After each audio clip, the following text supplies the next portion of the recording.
Hello, I'd like to welcome you all to the December 11th PAACC board meeting. And Lorraine, would you like to start introductions for us? I'd love to. Lorraine Morris, representing the Addison Central School District. Lynn Schmidt, Adult Education and College Education. Mark Perrin, Workforce Investment Board. Christina Macklin, I'm Addison Northwest School District Rep. Gibson Smith, I'm the business manager. Linda Barrett, Clerk. Dana Peterson, Superintendent Director.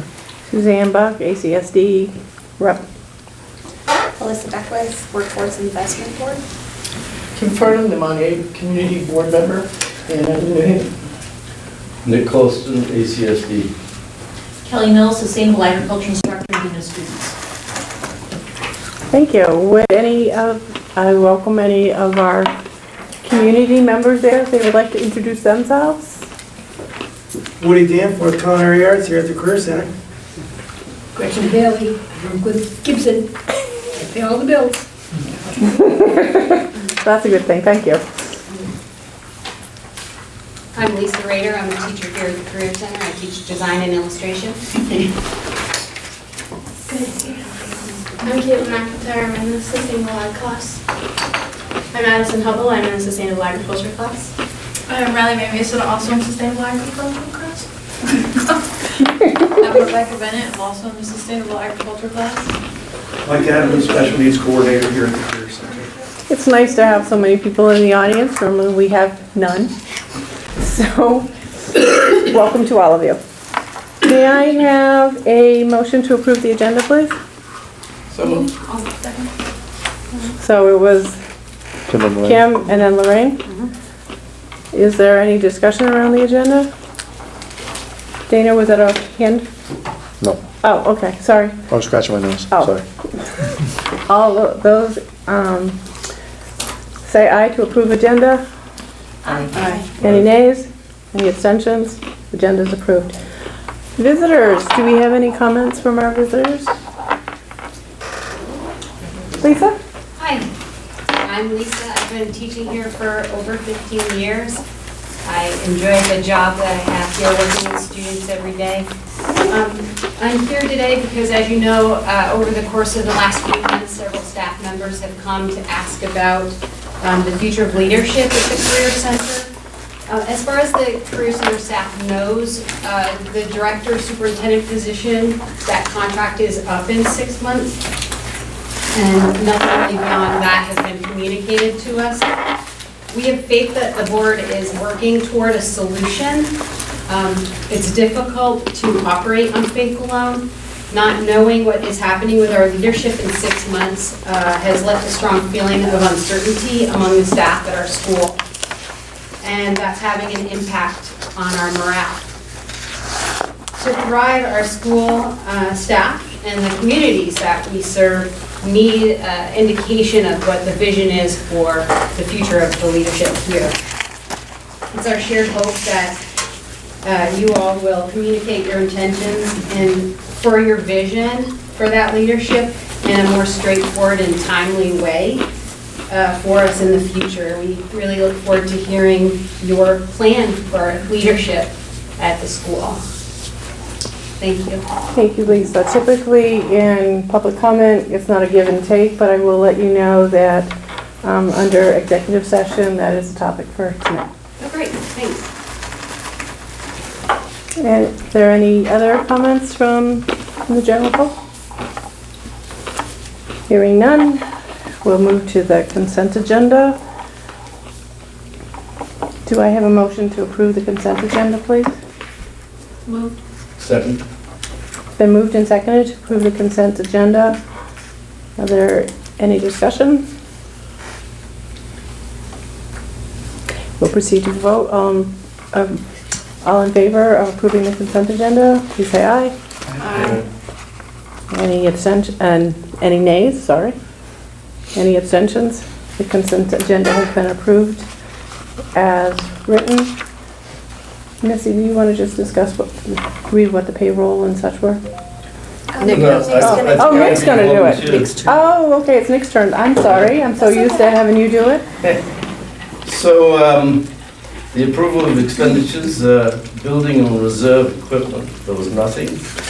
General fund, 80,032.23. Revolving fund, 5,047.63. Nothing for the McClure grant.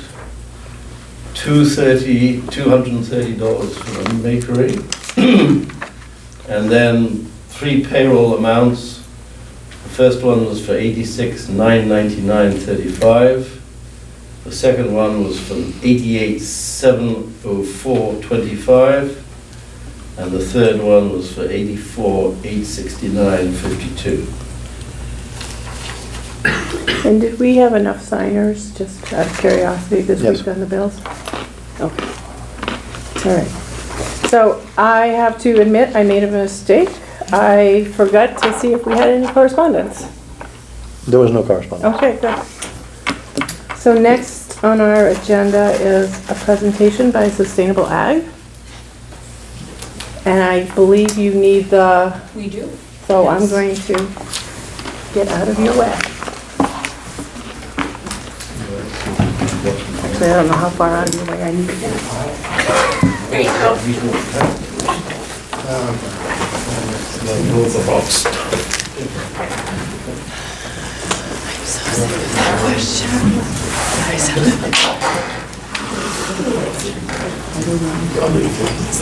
Yes, they will be. They'll be up on the main slide when it comes up. Great, thank you. So, hi. Hi. I'm Kelly Mills. I'm the Sustainable Agriculture Instructor. These students are representatives of the team for the Milk Quality Dairy Foods competition, and they won at the state level at the state convention in the spring, and they represented the state of Vermont at the 92nd National FFA Convention in Indianapolis, Indiana at the end of October. These are 4 of the 15 members of our class, and these 4 individuals also represent chapter and mini chapter office positions within our main chapter as well as our mini chapter. So tonight is something different. We wanted to provide you with a bird's eye view of what happens at the premier world's largest student organization. I'm Addison Hubble. I'm a senior from Middlebury. I'm a second-year student in sustainable agriculture.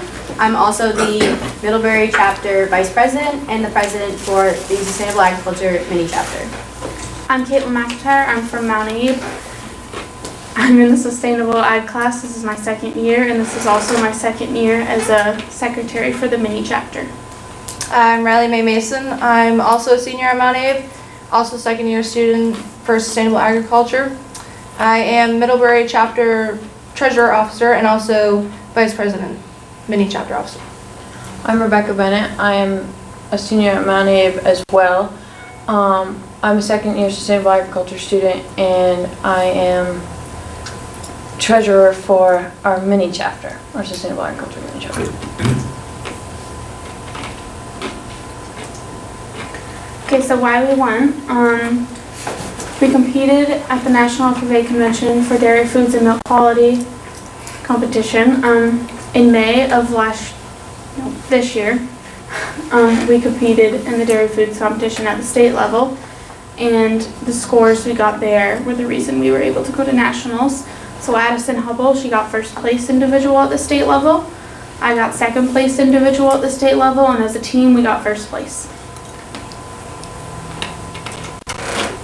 Dairy Foods Milk Quality is a CDE, which is a career development event through the FFA, and there are competitions that cover job skills and everything from communications to mechanics. Individually, we had to test for off-flavored milk, milk fat percentage, tested milk for mastitis, identified cheese and their characteristics. We had a milk production and milk marketing written test and a problem-solving test. As a team, we had to count for bad somatic cells, do a bacterial SNAP test, and we had to answer questions about a scenario of a farmer who had a high bacteria count in his milk. There were 40 teams competing, including us, with 4 team members on each team. What we needed to know to be able to compete in this competition was the correct characteristics and origin for certain cheeses, the smell, flavor, and texture of good quality milk compared to the off flavors, how to tell the fat percentage, to know and understand how many somatic cells you should see in your milk and how many are not good for your milk, to not to have good quality milk. How to use the SNAP tester properly.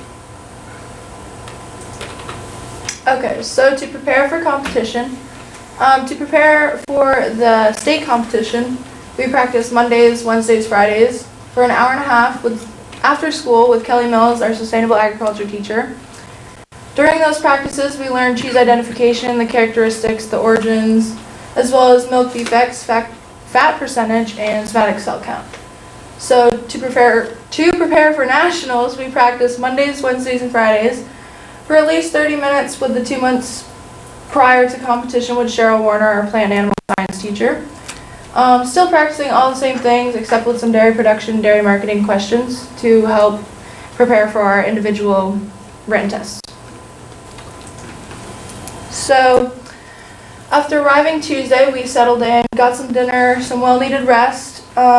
Wednesday, we woke up early for team photos, and we drove down to the Indiana State Fairgrounds. And while we were there, we also it was our orientation day, so we got to listen to what the competition was going to be like, and like everything that was involved with that. And then later that night, we were also able to go to Cinch World's Toughest Rodeo. Thursday was competition day, which we started out with group problem solving, and then all went our separate ways for our individual testing. Then ventured out to downtown to the convention center to explore the huge FFA career and college fair and shopping mall. And our activity that night was a Brett Young concert. And then Friday, we returned back to convention center for a lunch banquet, which we received our placings and our awards, and then we flew back home.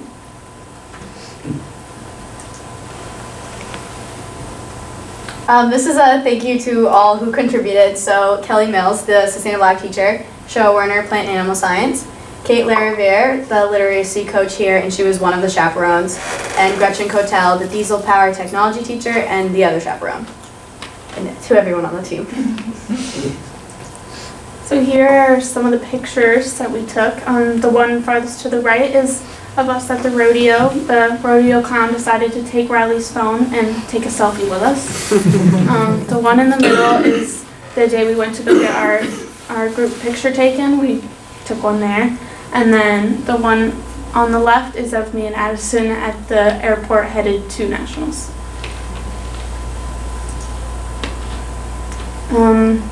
This one is of one of the restaurants we went to. There was this brick head sculpture outside that we thought was cool, so we decided to take a picture with it. And the one in the middle is at the award banquet ceremony. We had some nice chocolate cake for dessert. And then that was the award we have, which Becca's also holding.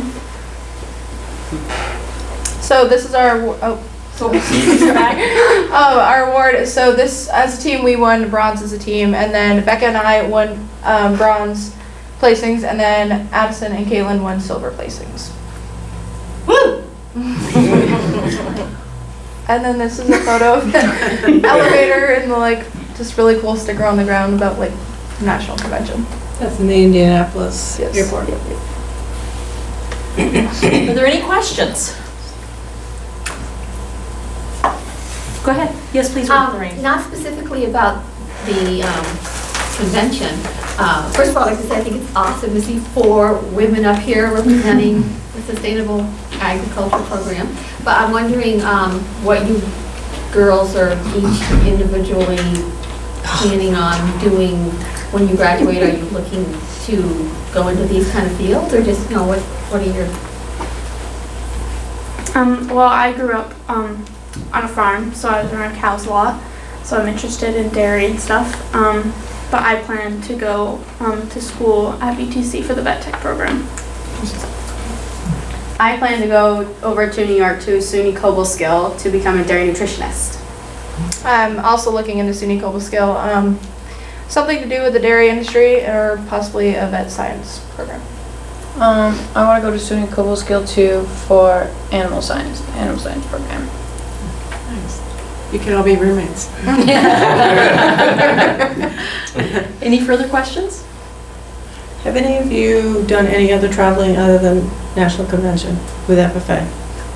I have. I actually got to go with Miss Buck and the state officers. I went to Washington, D.C. For the Washington Leadership Conference. So I got to hang out with them for a couple days, and then I ventured off to my specific travels anyways. Yeah, and I got to hang out with a bunch of people and learn how to bring back leadership skills back to my community and how to help out my community. So that was exciting. Any other questions? Congratulations.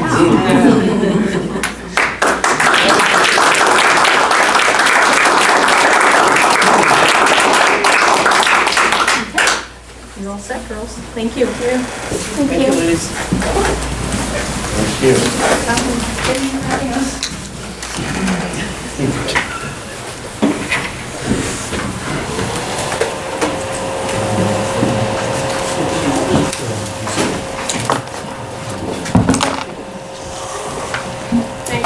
Thank you. Thank you. Thanks a lot. Thank you. It's always so great when we have students present. Yeah, very good. Fortunately, I think I'm a little biased. I like students sometimes better than I like the teachers presenting. You get a better flavor for what's going on in class. That's my opinion. All right, action agenda. Dana, policy 2.4, financial planning and budgeting. Is that you or Gibson tonight? I'd love Gibson to take that. Okay. Sure. I'm going to be doing a lot of talking, so. Okay, that sounds good.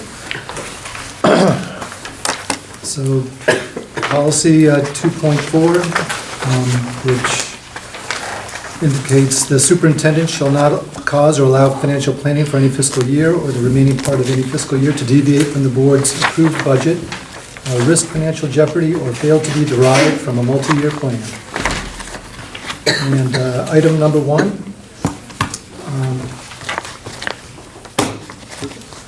addresses the risk, and we can say that there are no conditions or situations as outlined in the board policy under the financial conditions that either places the district or the school board at risk.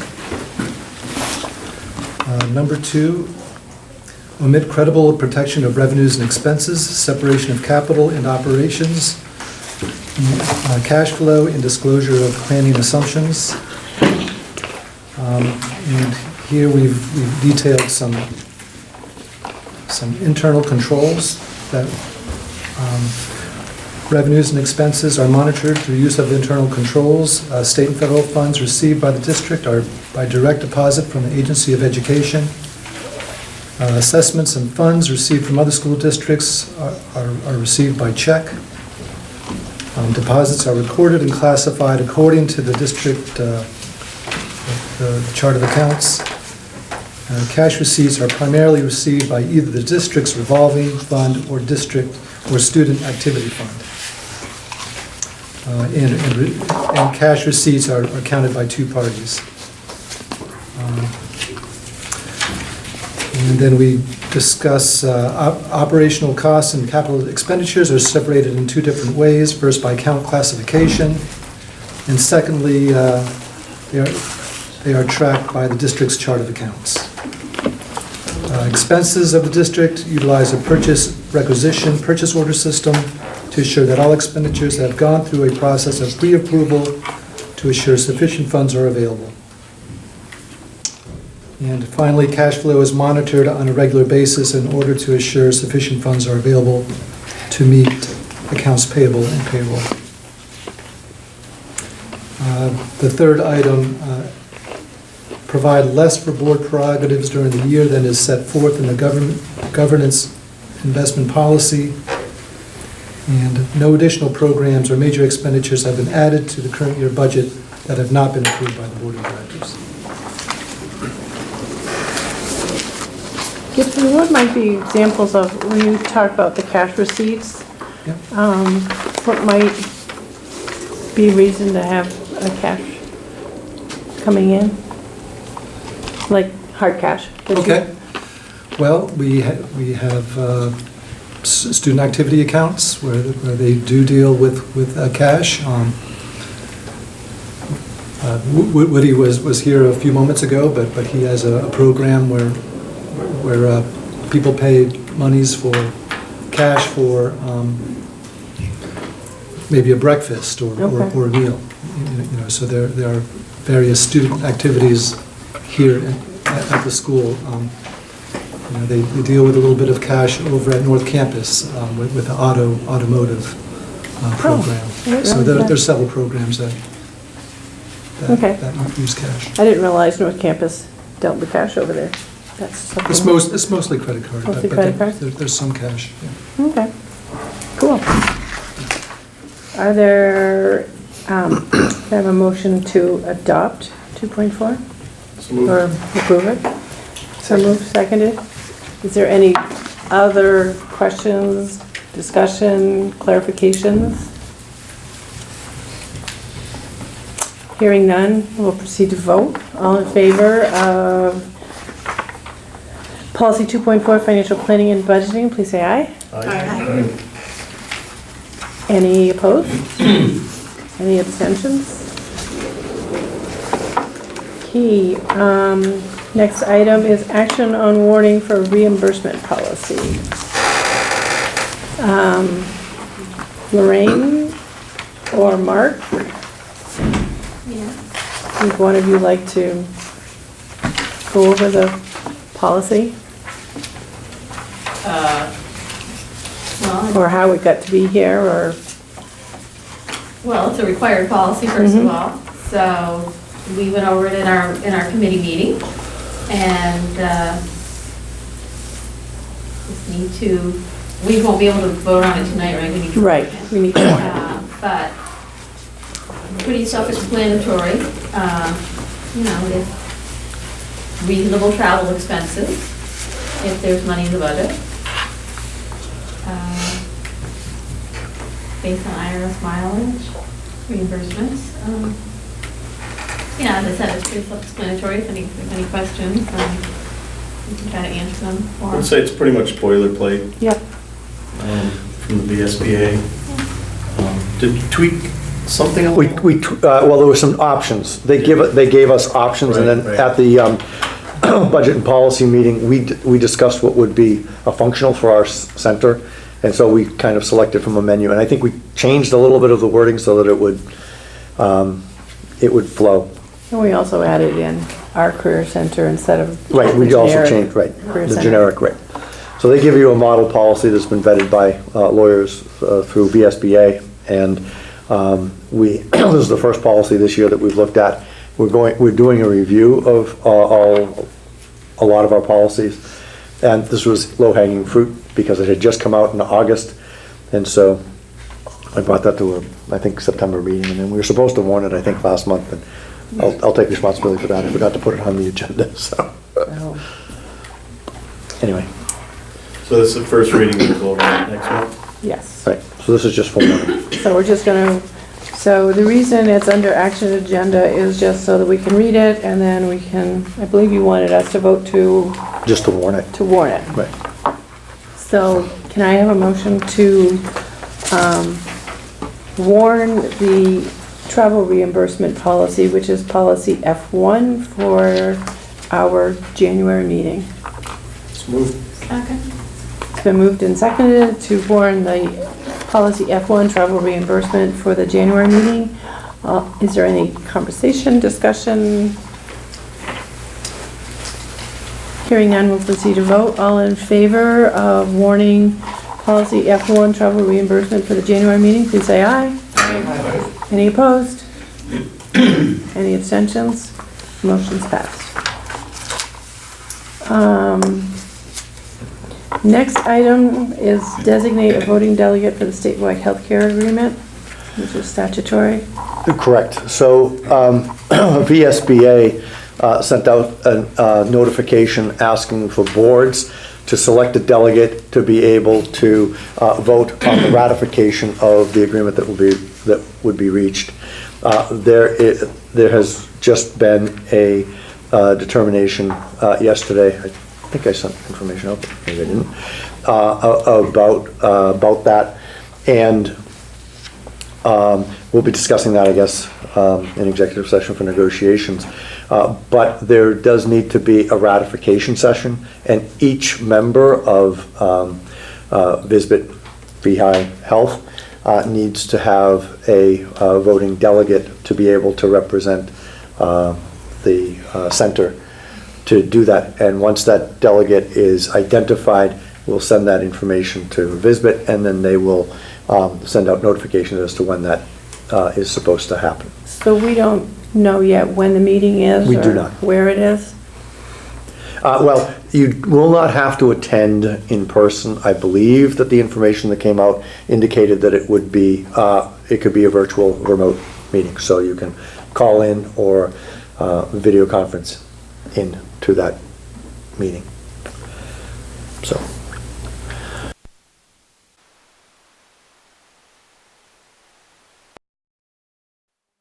Take this on.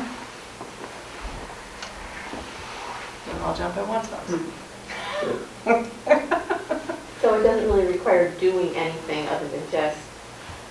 I mean, there'll probably be some questions about the terms, and then they'll have about, it's probably supposed to be very succinct and relatively quick meeting. But what I gathered from the information that was sent out. There's no changes, we can't make any changes. Right. We're just saying yes to what's been sent out. If I'm Because understanding it correctly. well, it's got, Or no. Yeah, I guess we can. right, you can reject it. I mean, the arbitrator has made a decision, and I suppose it's not common, it's not, but you can reject the proposal.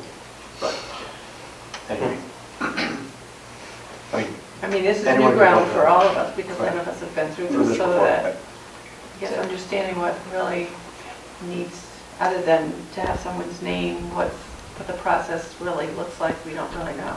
Does the board have to designate how this delegate votes? I would think Right? so. Ahead of time? Well, right now, They just need a name? they just, Okay. you just need a name. I don't know that you're prepared to discuss how to vote until you had a conversation. Right, It's just right, yeah. with information that just came out. And now I did give you the last best offer. So they have selected the employee commissioners last best offer. If you need another copy of that, I have extras here that I can hand out. But I sent that out, I think about a week ago, just maybe even longer, to just to provide you with information. But if anybody would like an extra copy of this one here, I don't know that that's necessary at the moment. Yeah, do we, this is a piece of the negotiation part for executive session, so we can. But this is public. This is Just a public here in document. public, Yeah. but it was. You did, yeah. So- But just so that we have it for. And everybody should have gotten a letter from the VSBA today, Yeah. an email, and there's a link in there to this as well. Thank you.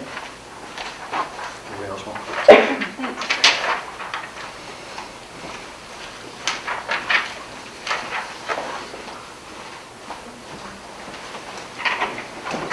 Did everybody get a copy of one of them? Were there any extras? There are extras. I'm sure this is the same one. So how would the board like to, I'll put them in there. Mark? Mark's name has been put forward as our delegate to the statewide healthcare agreement. Is there anybody else that would like to challenge Mark? If not, we'll just say Mark has it, and we'll talk about it later, and You just need to, if Margaret, we have, currently, right, no. we have one nominee. Christine, motion. Second by Kim. For Mark, any conversation, discussion, want to ask Mark a question, why he wants to do it, anything like that? Say thank you for. I'll say thank you, big time. We'll proceed to vote on Mark being our delegate for the statewide healthcare agreement. All in favor, say aye. Aye. Any opposed? Any abstentions? Mark, thank you so much. Okay, that ends our action agenda. The rest is all informational, so we'll start with the facilities report. I'm presuming, maybe wrong or correctly, it's you? Okay. And you have I think you have well, you don't have the most up-to-date, but you have the last set of minutes from the in the packet. So, as Dana said, the minutes that are in the packet are 2 meetings ago, and quite a bit has happened since then, so I'll just play off of these minutes. As you know, we're working with EEI on putting together the energy audit and doing the evaluations to identify other work that may need to happen as part of that. We met with that group again on Monday, and they are, I think, doing a good job of identifying and then verifying their beliefs. So as an example, let's see, what can I do? The fire marshal, right? They vetted some of the items, the code issues that they identified with the fire marshal to find out what his standing would be, so that when they finalize their recommendations to us, we'll know that those have been vetted, which I think is really good. The update for the board is that at that meeting, Dana, myself, and Nick stepped out. And it's very clear to us that there's more there than we can reasonably work through in the original time frame that we had recommended. In other words, we don't feel we can be ready for March vote if we're going to the voters. We really feel like there's enough meat and potatoes that we need to step back and allow the process to take its time so we do it right, and we want to be able to come back to you with a recommendation that we can stand behind and it doesn't feel rushed. So that really is the update. Would you add anything to that? Well, we had left 20 minutes thinking we'd have a discussion, but we don't think that that's necessary because we are going to extend the timeline. We're in a fortunate situation because this year, well, the calendar year 2020, in addition to having town meeting, we have a presidential primary in August, which would be an easy time to do a vote, and we also have the November presidential election where we could put an item on the ballot without having to call a special election.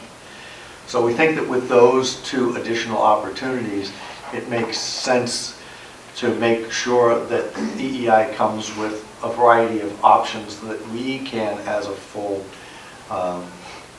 board, discuss and identify moving forward. That would also give us time to plan community events, an opportunity to let people know what our needs are, rather than trying to rush things into a 6-week time frame. Thank you. That was one of my questions, was how are we going to let people know what's in the report, why it's needed, and saying that there was going to be community engagement on that. That was... Originally, we thought that we would be farther along in the process and that we could use months of January and February for doing that, but it's become clear that the extent of the work that needs to be done goes far beyond what we had initially thought. And one of the exercises that they're doing is they met with the faculty of the programs to find out, how does your space work for you? Do you have what you need to support the program? And while I don't think they were significant, there were items in each area. So we need time to work through those. So the nature of the work isn't like pressing or anything. So if it all goes through, the work would be done in 21 during the summer? So I believe we were looking at, not this summer, but the next summer anyway, based on voting, if we go for a bond, but then also contractor schedule, and if they were to start on July 1, they really wouldn't have enough time to finish. And So it would be split over, it would have been split over probably 2 summers. Yeah. Okay. This way, we will try to get most of it done in the second of the 2 summers. It'll be more efficient doing it at one third. And to answer your question more directly, I think the issue is really with the outdated electrical and mechanical systems. But there isn't a quick fix for that. And really that's the substantial dollar value within what they're presenting. But they're from the 1970s, so One more year's not gonna we hope. hurt. So Kim? The other question we had at the last meeting was concerning code issues. I wonder if any of those were discussed, addressed, or is it currently evolving? Let's see. I would say, for the most part, it was related to accessibility issues as well as fire codes, and those items are being vetted. As an example, most of our bathrooms they don't meet the accessible standards for today. And the architect is trying to be creative and considerate of dollars. What do we actually need in order to meet code versus making everything? Doing everybody. And they've said they won't do, some things would be very difficult to do. We have lab bathrooms that would require taking out masonry walls and other things.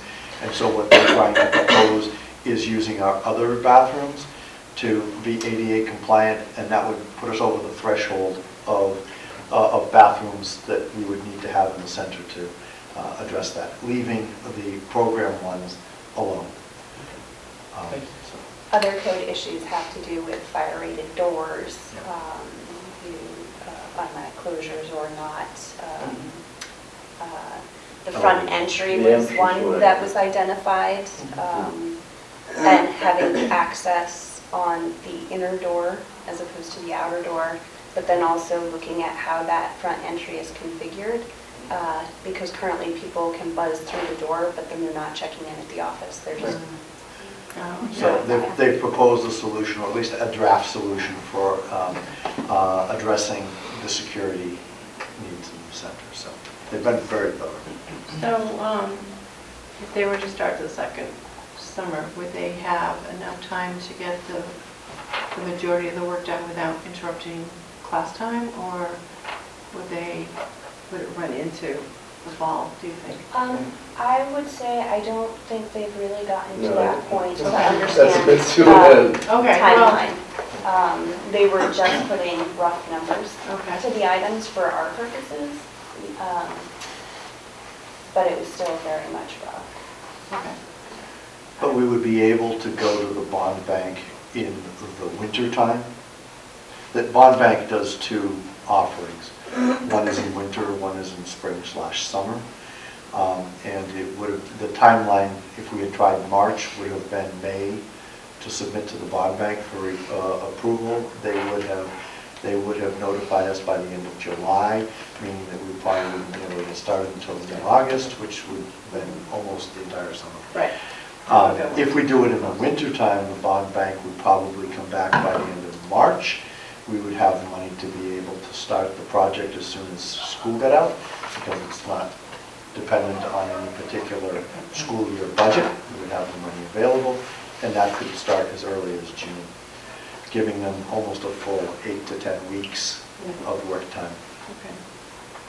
I will say in our district, when Nene and I did our work, it was a year-long contract, and they did the bulk of the work in the summer months, but they also worked during all the school vacations and sometimes on weekends, and so it was kind of a year-long process. I like the idea that it's, the bond would be a separate item away from the budget, so that we have an opportunity to communicate with the public about what the safety concerns are and updating whether they are, a concern and need to be addressed, but at the same time it's separate from the actual function budget. This would also allow us to plan what impact it would be on our operating budget, because we would have to place a line item for addressing the bond, but that would give us a little bit of extra time. In the first year, you would probably only have to make an interest payment, which would be much easier, and we have a bond that's going to retire probably in 2024. Is that right, Gibson? So that would be within 2 years of probably one budget cycle. So that would be a lot easier for us to be able to incorporate. So it sounds like stay tuned. More to come. Thank you all for that heavy lift. Budget and policy report.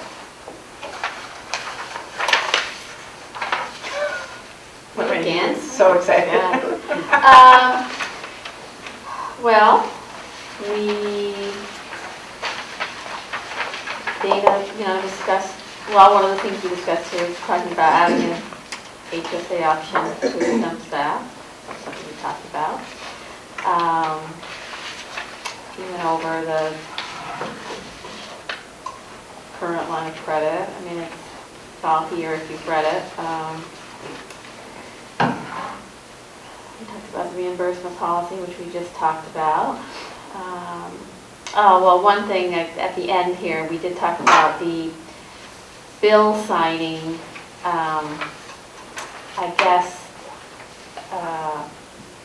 is Jane, is this one?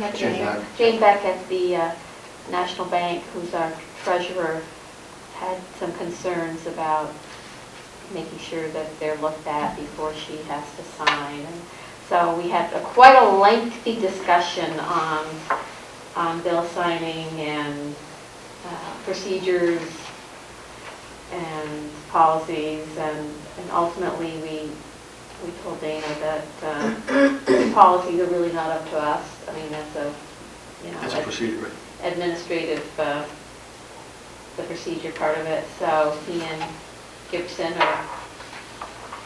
he asked Gibson to put together a procedure, which will include a monthly calendar for use moving forward to make it a little more easy to have people know when bills are expected to be signed, and we're not scrambling to try and find dates if there's a holiday or vacation. And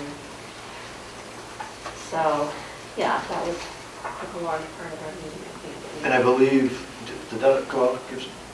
That calendar from now until the end of June? I think I saw it. The calendar went out to the board members that are reviewing the bills. So yeah, hopefully that'll make it a little easier on the people who have agreed to sign bills, and it'll make it easier for the office, so they'll know when people are going to be here and what the expectations are. And hopefully we'll have a draft for the next budget and policy meeting for us to look that over in terms of the procedure, just so that it can be reviewed. And then we'll share that with the members of the board who are actually signing the bills to get their input, because we want to reduce, it should be a simple process and it shouldn't be anxiety provoking. So. It might be a good idea to try and assign board members for each date too. The interesting case in ACSD, we had a rota. Right. And we knew exactly when we were meant to be there. So with the first step to that was putting together, and I think it's going to be a Tuesday, twice a month. Wednesday's the deadline. Yes. Twice a month. But the bills will be ready to be reviewed on Tuesdays, and that will give 24 hours or 48 hours, however you want to look at it. I think it's 32 technically, if you look at it. And the time will be ready until the time we need to have that done for board members to review those bills. So they can sign up ahead of time if they know that they're going to be available. They can, because we have 4 people doing it, 2 people can sign up each month, and then you'll have that well ahead of time. So that way Gretchen doesn't have to send out these panic notices. Right, but she will probably continue to send out, because we think that that's really good practice, just to remind people that the bill's are ready on such and such a date. And then if somebody has an unexpected commitment that creates a conflict, they could ask another member of the committee to fill in. But that way, 2 members would sign up ahead of time to go ahead and do that. We're hoping that works, but we'll review that with you and Missy and Sean and Suzanne. Jeez. I'm the troublemaker in the office. Okay.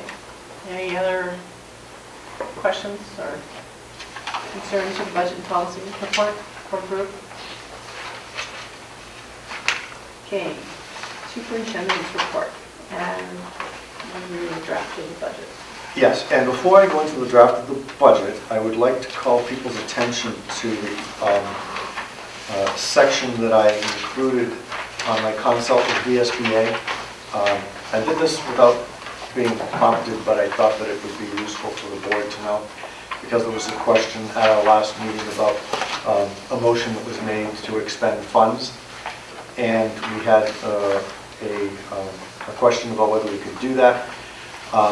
The interpretation was that the item was on the action section, where we were designating a contractor, and that a reasonable person would expect that there might be funds needed to be expended, and that would pass the test for us to be able to take action, even though there was no action item or expending funds for that particular item. So we didn't do that in the end. We figured that we already had that covered through the BRF allocation, but in talking with Sue Suklowski, who is the new executive director and the lawyer herself at VSBA, she said that we could have done that. You can attach a motion for action on an action item that already appears in the agenda. You do not have to actually have the specifics, because they may not come up. You may have to take action, and if it's on that section of the agenda, then it should be okay. And she's researching that to give me a formal write-up, but she did communicate with that to me. I spoke with Suzanne, who thought that it was a good idea for me to include in the board. So that's why I put it there. I would not have done so if Suzanne hadn't authorized me to include that. So, but I did think that I needed clarity myself about the guidelines around motions. So hopefully that will help all of us as we move forward. And that was why I wanted it in there. It was just so that we all had it, and if any of us were still unclear, we could go back to that and remind ourselves. Thank you. Now I would call your attention to the information that I've included in your board packet, in my report, and that is dealing with the FTEs. I presented this for the last 3 years perhaps, this year and the preceding 2. And you have on page 2 the chart that tracks FTEs. I only went back to the year 2000, and that was my baseline for starting. Finding information further back than that was going to be difficult a couple of years ago, so I figured given us a 20-year history gives us a good reference point for participation.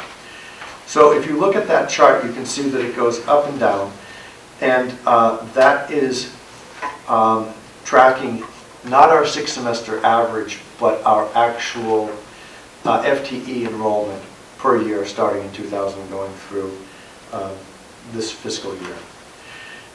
And you can see that there's an uptick.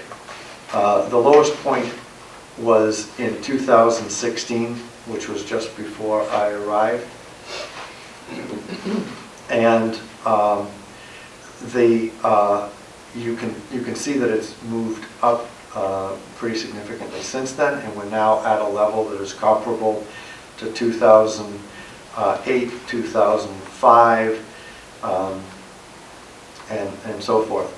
And we do have a couple of peaks that went well above that and you can see those on your semester 1, semester 2 columns. We had a heyday of 171 back in 2003, and then there was another bump up in 2011, 178 in the fall semester.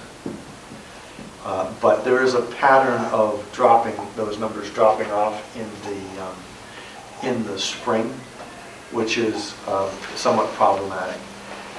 We're discussing, at least the 3 independent career centers are discussing with AOE a pilot for a different model for funding rather than being based on FTEs, so that it becomes more transparent to voters and it becomes more predictable for us to be able to offer programming, and we don't have to get into the FTE per pupil count, which isn't actual per pupils. It's on a 6-semester trailing average, which I have indicated in here. So when we hit a low of 111, it will take us 3 years to get off of that, which actually will retire next year. But even though we have 147 this year, that still brings our 6-semester FTE average down to 124. So I call your attention to the second figure 2, which is tracking 6-semester average since 2013. What I've done is I just started an arbitrary point my first year where we could see 3 years of that 6-semester average, and then I've added the last 2 years. So you can see that what year was that? That would be in the fall of 2017 when I arrived, we had a trailing average of FTEs of 127.6. And last year, our FTE average dropped to 123. That's because we lost, as you can see, 152.6 in one of those semesters. And this year, it bumps up a little bit by about 1 FTE because we're still carrying that 111, and we lost a 123 and a 135. So even though we picked up a 147, that wasn't enough to necessarily bump us up to, let's say, the 127 and 134 area.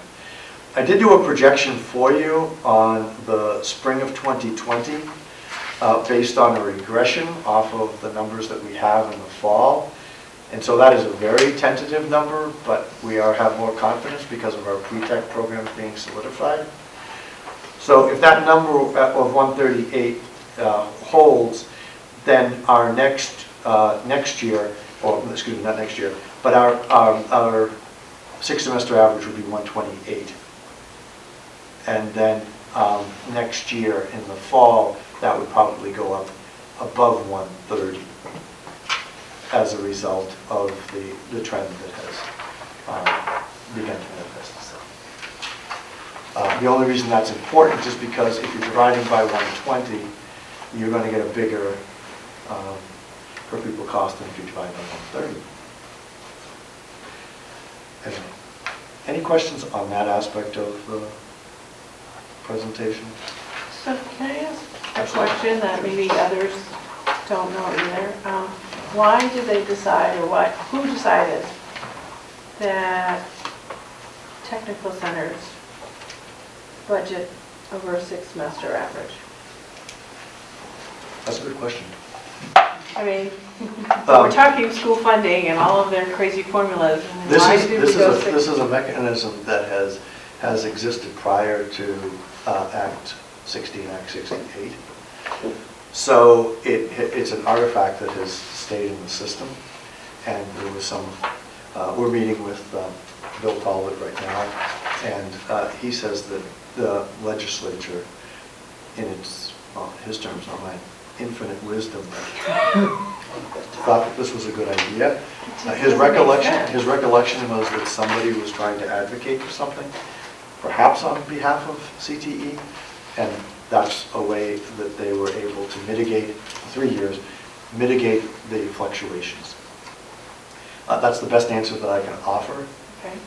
And that's third party, so you may want to take that with a grain of salt, but it has existed for a long time. We are looking right now at an alternative structure for funding, and hopefully by, if not January, by the February meeting, I'll have a report that I can bring back to this board about what we're looking to do as we provide a report to the for this pilot, as we report to the AOE on what this is looking like. I think historically my experience has been, the general answer to that is it softens the peaks and valleys. Okay. And both the peaks and valleys for what a school pays a tuition for and what the center receives. Because there's such fluctuation. Back in the day, now we've got one school district, ACSD, for example, but before, every town pays their portion. or use Yeah. of data. So part of what we're looking at is how it would affect assessments in each town. And it's very minimal. If we change the funding mechanism, it would be very minimal. And in fact, it might be favorable in a lot of different places. Minimal, but favorable. So we're hoping that this is something that might be adopted for next year's cycle, budget cycle, and we'll have more information to share about that. Other questions before I move on to the budget? So I think everybody has a copy of this attached to the back of your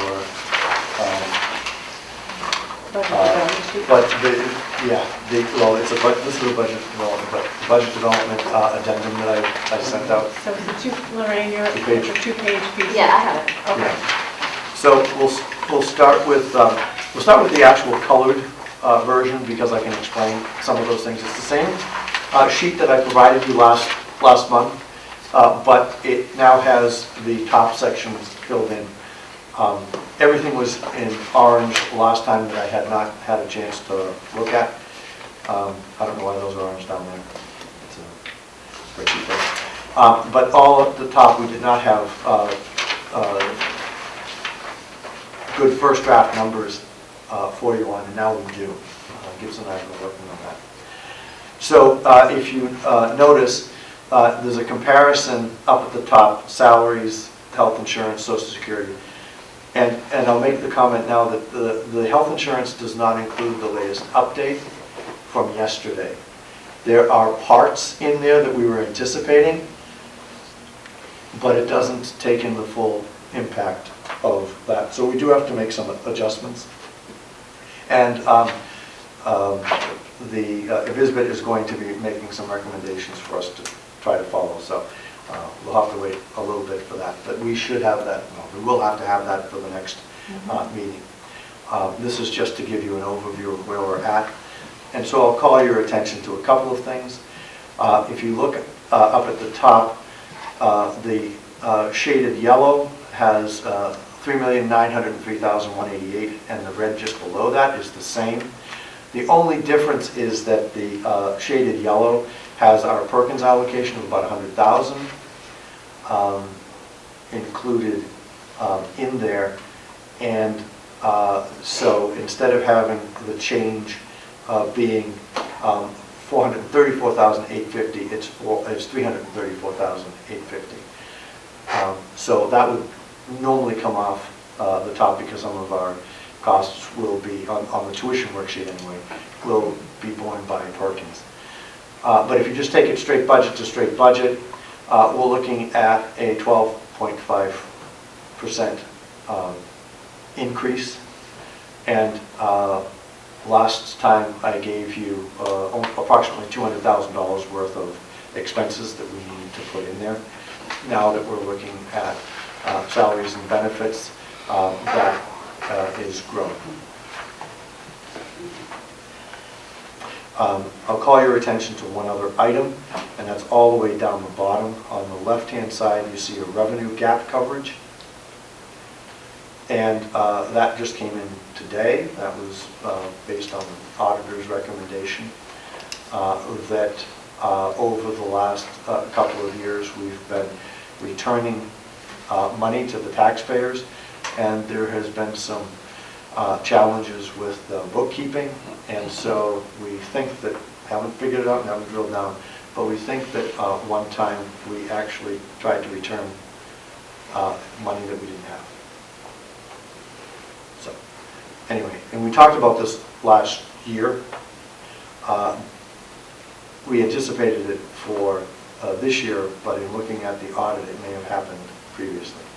Returning 40,000 each year had been problematic. That was a practice that started before I came on, and trying to keep things as simplistic and as consistent as possible. We continued that for 2 years.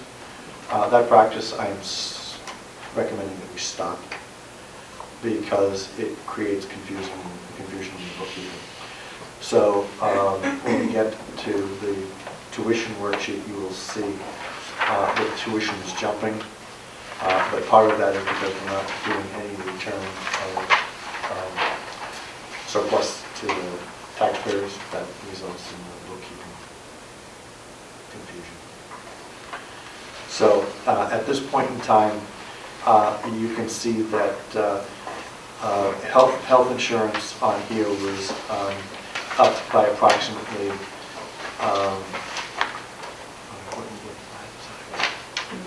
I know it's the third one, I'm going to move it all the way over. 16.36. 16.36, yep, percent. There is a 13% build-in for just the cost of the insurance itself going up, but the extra does not fully account for any of the changes that occurred yesterday. I think that they may have reflected changes in selection of plans for next year, more than anything else. And so on the salaries, there's a 7.47% increase. That's a combination of factors. One is that for the last 2 years, Kelly has been serving half-time as a dean of students and half-time as an instructor, and we've been doing an evaluation of system performances. We need a full-time dean of students, not a half-time dean of students, so that we don't stress people out. So we're putting that back into the budget. We absorbed that when Janice retired from Sustainable Ag a couple of years ago, and Kelly picked that up. We didn't we did not budget for a full dean of students after that. And now, having had 2 years or a year and a half of that pilot model, we now know that we need to include that back into the budget. That's one thing. And another component, contributing factor to that, is that we are including an expanded building trades construction technology program, and the instructor would be full-time rather than half-time for next year. And then we've tried to include something on the, we've included all steps and any adjustments that would happen for professional and support staff, but we still need to consider what we might be using for. We have some, but we need to consider what we're using in terms of placeholder for negotiating. So I'm a little bit confused about the Kelly thing. So we're going to hire a full-time dean of students instead of having Kelly half-time doing her sustainable ag. So will Kelly then be a full-time teacher? So we're actually hiring like almost like another full-time position, right? Because Kelly was half-time, and now we're going to have 2 full-time people. There's movement within our staff that will not require a full-time person for Kelly's position. We are anticipating some movements, and so we're not budgeting for 1.5. We're just budgeting for an extra. So you mean like possibly retirement? Possible retirement. So that would financially make up the difference. Correct. Mark? Under the health reimbursement expenditures of $75,000. Yep. So we've increased that from the $50,000 that we put in a special fund. We've moved it into the budget, and that can be. Do we know with the arbitrator's decision if that number should be increased? We have. That's one of the things that we have to look at. We're not sure if that is. We're not sure if that is accurate. That was accurate previously because of our own in-house information in terms of doing it on a 3-semester rolling average. We did both a calendar year and we did a fiscal year, and they were aligning pretty closely. I think 72. We did throw in a little bit extra, but with the implications of the new the newly adopted plan, part of that year may not be covered because we're going to be split. This will go into effect in January of 2021, and we have to cover June to December plus January. So it's that same split year that I experienced my first year here, and that was not, we didn't plan well enough for that. That's why we did the special account, the special fund, and we only put 50 in, but that's because we had numbers that indicated that that's what our obligation might be, rather than funding the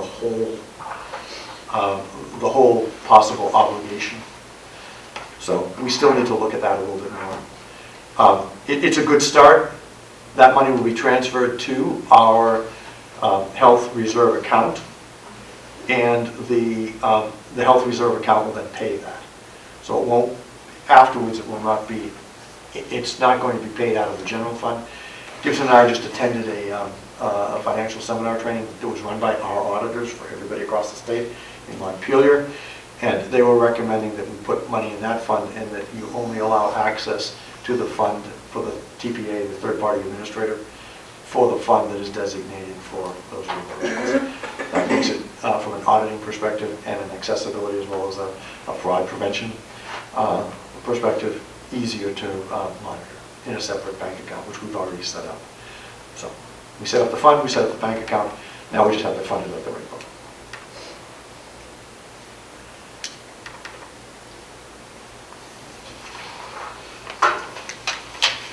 Any other questions about what has gone into the budget preparation sheet? If not, then you can go on to the front page where I have my addendum, and I also put that in the drive so that it will be there for historical purposes, so you can access that. And here you have the estimated tuition per pupil. You have FY20,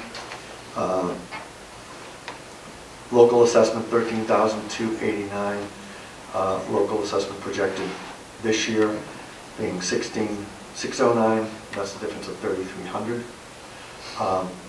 The reason that that's the case is because with 124 FTEs, each $100,000 adds about 800 to the per pupil cost, and if we have 400,000, that's 32.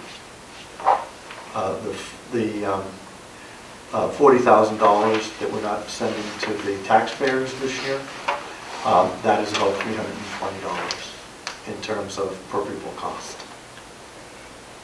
So just to give you those ideas, that's what's behind the numbers. The tuition from the state has also gone up from $8,800 to $91. That's up $376. So that's increasing what we get, but that still hits the bottom line in terms of taxpayers. So the bottom line on our sheet here is that the total HCC tuition last year was $22,102. This year, unless something changes in our calculations, would be $25,798.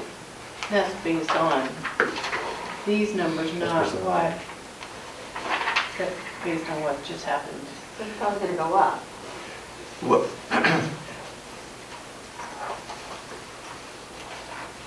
potentially. We have not included all the revenues that we may get. We're still waiting for numbers from the state in terms of some of our allocation for support that will actually take the bottom line off of tuition, but it's not going to be $2,500.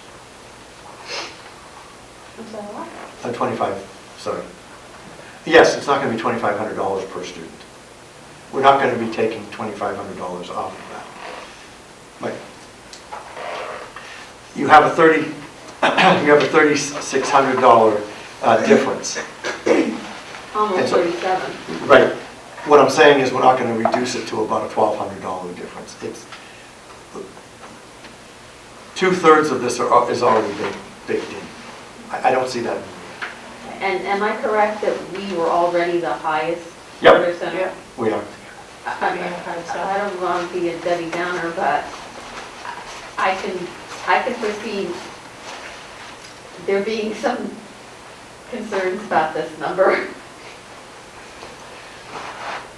Feel free to provide direction and we'll go back and Well, no, I'm just saying, I mean, speaking from the ACSD board perspective, I mean, we have heard in the past concerns about our current number. So I could just envision Sure. when they see that we're almost $26,000 and it's a 16.72% increase, that we are going to hear something. It I would don't doubt that. probably be helpful to have talking points that associate that 16 point Right. plus increase. We have, Down the road, yeah. some of those are already identified on your sheet, Yeah.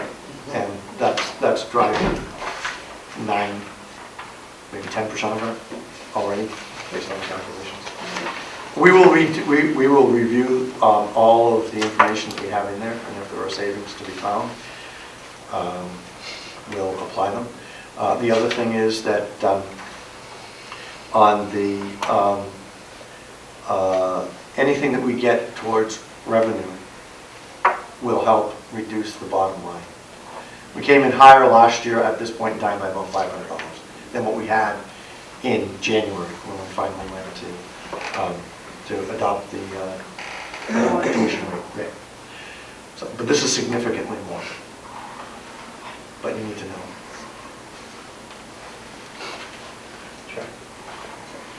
So if we want to address some of the concerns that Lorraine has, the only way we can do that is by eliminating programs. And But could you even go- to eliminate, you have to go to the state, isn't that not correct? You have to, I believe the board has authority to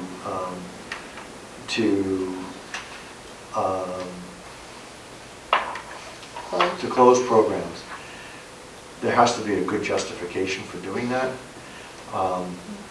And I know that in the past, I've done some research on records in terms of what we have had in the past, and there have been times when the board has communicated to the director superintendent that programs were being put on probation and that they might be closed. But I don't think that it has ever happened in a single year. I think what the tendency has been is that if there are programs that get identified as being unsustainable, then they have 1 year to rectify that. But having said that, there's no process that I'm aware of that says that we have to go to the to AOE for changing the programs. What I do know is that the programs that we run are based on employer needs and the identified value to the workforce. So it's both AOE and workforce, yeah, Department of Labor, but our area employers that are looking for, that have a major need. We use the McClure Foundation guide in terms of how many positions are going to be available and what the urgent need is. And we have some programs that are identified as urgent need, but the numbers within the programs aren't as strong as some other programs.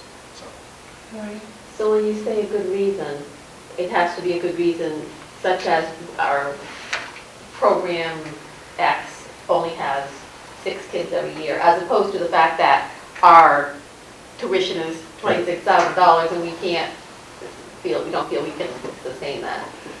That's not considered a good reason to cut a program. I think you would have to justify it on historical needs, particularly because you're trying to identify. Career and technical ed is trying to identify workforce development needs. And so if we just cut a program because the numbers are not there, we are actually jeopardizing workforce development opportunities in our area. So- And I would just like to clarify, my concerns are only that I think there will be concerns out in Absolutely. the community, not necessarily that I mean, I am concerned about that increase, but not necessarily in favor of cutting a program or doing anything like that. Right. I guess. I think that, because you mentioned the workforce and programs being based on the community's workforce and what they feel the need is. Right. I think that information may also be Helpful. necessary and Yeah. helpful to selling, and if people understand that it's not just keeping programs, but it's based on some data and some input from community members at large. And one of the things that I'll have to also say when we're talking about talking points, almost 70,000+ is just on how we are handling return to taxpayers. And so that, if you're talking about 300, you're talking about $700 already. That if we didn't have that gap, or the practice that was introduced some time ago, then this jump wouldn't be there. Now, by the same token, the tuition rate for previous years would have been higher. So it's been hidden in the bookkeeping, so to speak. It's a good reason not to give money back to the public, at this problem. Oh, no, I mean, no, but I mean, we've talked about it on the ACS, and I didn't mean it to sound that you shouldn't give money back to the public, but I mean, when you do that, it causes an issue the next year, because if you don't have that excess money, Right. it So when creates a cliff. the auditors, Right. what the auditors said to us was that we were running a lean operation, and we're running within $10,000 of our budget. He said, and he's told that to us on 2 visits, that's incredible. I mean, 1% would be, $36,000 to $39,000, and we're running at a third of that. So you're talking about a situation that, how do I put this, is very close to the vest, or a very tight belt. And they had told us that they would like to see, a buffer of about $220,000, not $10,000. I have great respect for auditors and being one, but you don't have to follow everything they say. No, but I think that when you're getting down to a And it would be $10,000. interesting to know if everybody else is aligning in the same way. I'm just saying that from a functional standpoint, when we're running as close as $10,000 on a 3.6 million. Yeah, that's fine. That's good. No, not. That's okay. It might be too tight, but. That's too surplus for you to. Well, you always have to return the money to the taxpayer if you don't use it all. And so historically, what we've done in the past, and I think what a lot of school districts did in the past, they put it in some kind of building reserve fund. Right. Yeah. Because that's what tends to come out of the budget is, oh, we're not going to replace the carpets, we're not going to do this, that, or the other thing. And then if there's money left over, you create a reserve account, and then the taxpayers vote it into that reserve account instead of going back to the taxpayers. Right. But if you do nothing, it automatically goes back to the taxpayers. So it's a tool to soften a budget that has a sharp increase. And listen, I mean, what we're seeing with the graph, on the other piece of data that you had was there's declining students in the state of Vermont. Yeah. And there's declining students in this county. And we're feeling the effects of this declining students. Now, I mean, we have strong programs and they're sought after, we're going to see an increase. And we're happen to be at a point now where we're seeing some increase because of new programs. And when we go out and talk to the, our fellow citizens and presentations are made in the schools, it just the reality of how career and tech centers work is what has to be explained. Right. And and there's always multiple reasons why budgets go up and down. I mean, the easy thing to know is 80% of them is related to salaries. Salaries don't go down. Insurance is increasing at a very high rate and have been. We've had some, schools have been pressured. We, as a tech center, have not been pressured the way school districts have been pressured, from the state over the last few years in terms of coming up with money. But everybody's been cutting and getting real lean, and we knew 2 years ago this kind of thing was going to happen across the state with everybody. Not every single school district, but a lot of them. And we're no different. The only difference is that the way that they calculate our per pupil cost is different than what happens in regular ed. And although that can soften the blow as you're going down, it does nothing to help you out when you're going back up. And that's part of the explanation. And, granted, somebody can say, well, when the scenarios reversed and we were seeing increasing, could we have, former board members, could we have cut the budget more? Well, maybe we could. Don't know. I don't know, but that's, and there's some, and, you don't, and I'm a firm believer, you don't balance a budget through negotiations. So it's not like you hold out that we're going to pay teachers less or salary, So, I mean, that's an important thing to remember, I believe. That would be a Sisyphus task. I mean, you couldn't do that. There's not enough there if you were trying to run programs. The only way that you reduce salary is by eliminating a program. And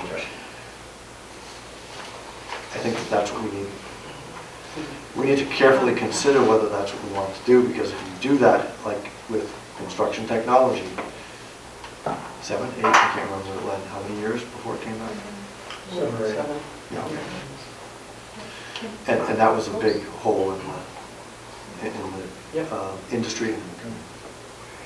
Dan, you indicated a couple of meetings ago that the state actually mandates some of the programs that we have to have.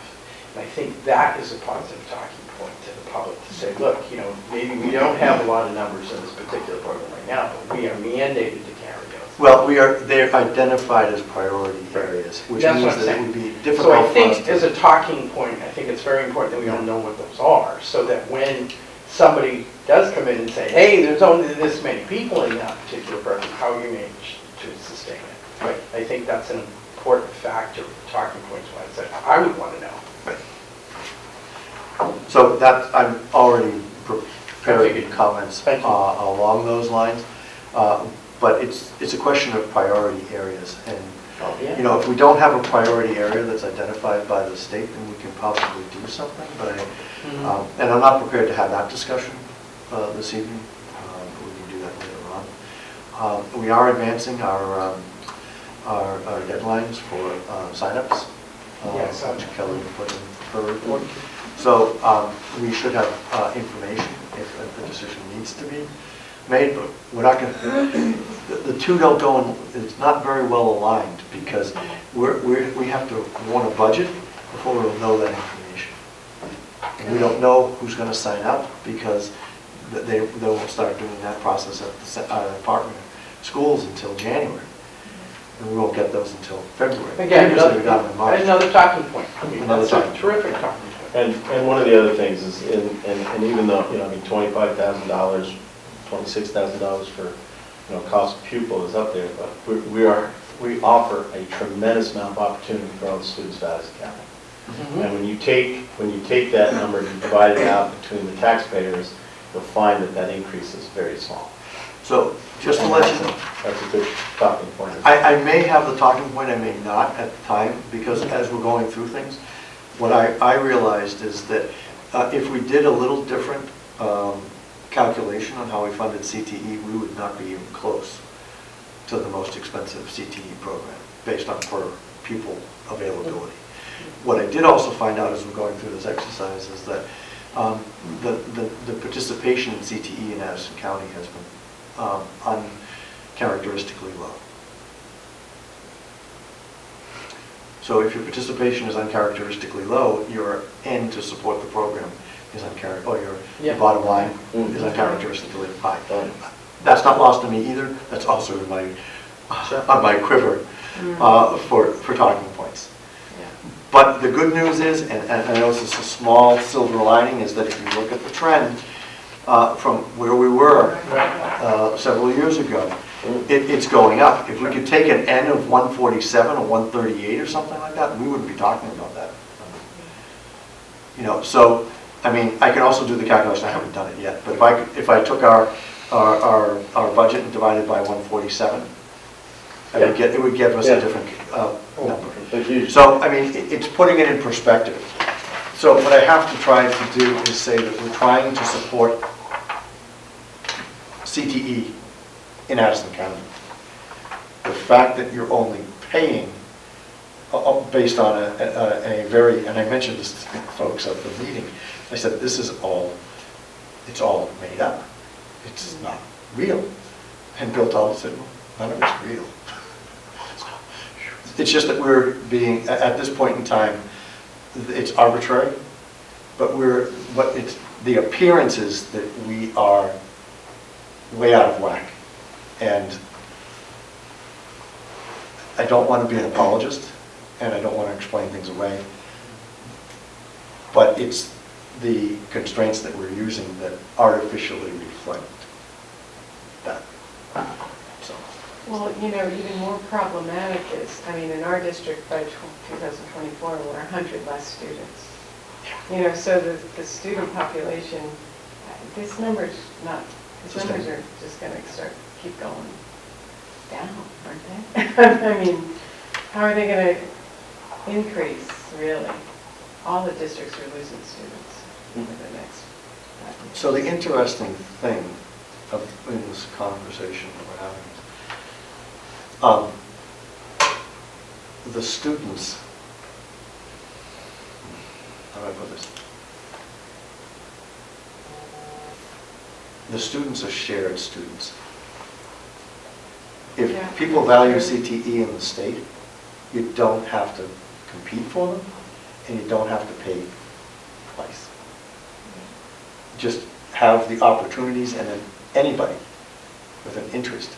And honestly, given my background, I would say that everybody in Addison County should take a career center class at least once in their high school career. And that's what could be available. But the system as it's currently structured creates this tension between payment. If the payment disappeared, we wouldn't be reporting this way. So, yeah, I'm constantly reminded about where we sit in the state with respect to not only CTE, but all schools. So, it's not lost on me. Okay, so we are slightly behind schedule now. So are there any other questions for Dana? Take a recommendation, I'll take a... Good luck. So, work in progress. Yeah. Is that all you want to tell us, Dana, or should we can move on now? And I think that's, I covered all of the tables and charts. Okay, great. Dean of Students report? Does anyone have any questions? No, thank you. Any way to get a chicken? No. It's a little late, yeah. Okay. Did you guys sell them locally or just? Yes, one of the restaurants in town Oh, had us raise them specifically for them, so they are on the menu. They were on the menu? They are. They will be for a while. I was Because gonna we say. have 91 of them to go through, and Devin Karpak brokered the deal, and I think Devin's picking up between 10 and 20 a week to bring over there. So it'll be a winter offering, I think, at the restaurant. So if you want to know which one it is, you can certainly take me aside and let you know. We do have goat. We have various cuts of goat for $7 a pound. Oh, nice. It is beautiful. It is very beautiful. So come see me if you're interested in that. I'm sorry. I still look at those pictures of those cute I know. They're beautiful pieces. Those are beautiful colors. They were. The kids did a beautiful job with them. Just lovely. I don't know, I've tried everything, but I don't know if I want to try goat. personal thing, but Yeah. It's not bad. it's not bad, okay. All right, Nick, come see me. Lorraine? I just wanted to ask you, Certainly will. Kelly, how quickly, are there usually tickets available like the nights of the Yes. show? So There they're are. not like sold out in advance? I haven't heard that it's sold out yet. So yeah, there's 2 nights, so. But if you'd like to reserve tickets, Eric did say that he will take names. Yeah, I mean, it's hard for me to commit to things sometimes, so I just didn't know whether there'd be a chance that, not me to get over if there might be tickets. Yeah. Any other questions? Great, thank you. Thank you. Len, you're up. After you answer the question.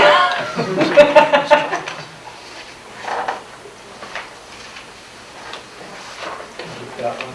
Oh, sorry, Mark, I was looking to see what I had for That's questions. okay.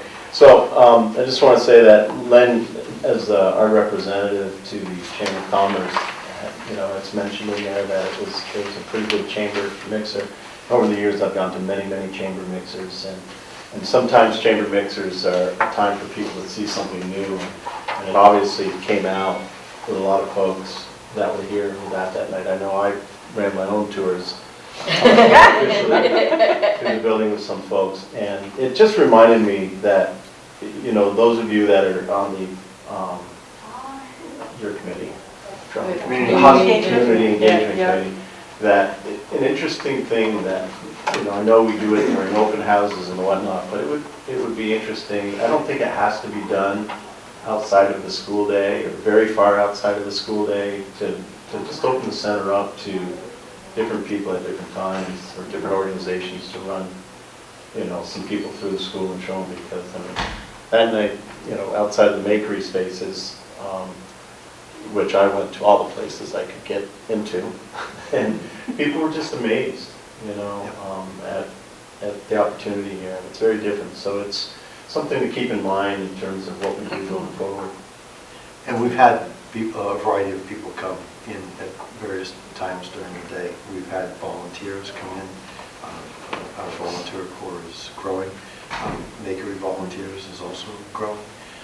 Susan Sashok has done a good job reaching out into the community to let people know that we're here. And people who are serving as mentors are also having their friends and acquaintances stop by. People are calling and asking if they can visit. So, and in regards to the makery specifically, I know I've told people I actually have my stepson would like to do some interesting stuff. Had heard of the makery but didn't understand what it was, and I think there is still some confusion. I mean, I think I was confused what a makery was when it first started.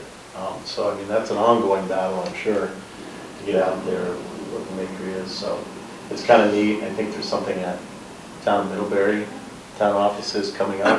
right, and we're sending, I think, 3 or 4 contingents down to actually promote the makery. It's on a makery evening. Tomorrow night? It is tomorrow night, yeah. Okay, Yeah. okay. So- And so that's pretty cool. And so around that, my question is, who is behind the makery? Who's created the makery? I know it's here and it involves the space. Was it the cool part of that? The makery is an Is it a creation of ACS, OD, or the Department of OD? No. The makery, it was our brainchild, and we attached it to adult ed. So adult ed. It's an adult ed program. Oh, okay, that's what I didn't understand, okay. Yeah. Thank you. So when we started theorizing about how to make the Career Center more available to students, we did a full-blown workflow chart, I think in year before we even opened. Is that right, Len? Mm-hmm. And we felt that the best place for that to be housed was as part of adult ed. So ideally, if we're doing in the mission and vision process, we would do some marketing after the fact about the 3 prongs of Hannaford Career Center, or Hannaford Regional Technical School District, which includes adult ed and the makery as as community outreach through adult ed. Len has found a number of instructors, I think, through contacts and through the maker. True or not true? Kind of one course that pretty much ran as a result of the maker reference. So it was definitely kind of a community and career center collaboration with adult ed, just kind of holding the umbrella. I know that Damon has been fairly regularly reporting in his superintendent's report, but now that he has a really big number to explain in his superintendent's report, I can start doing that in the adult ed.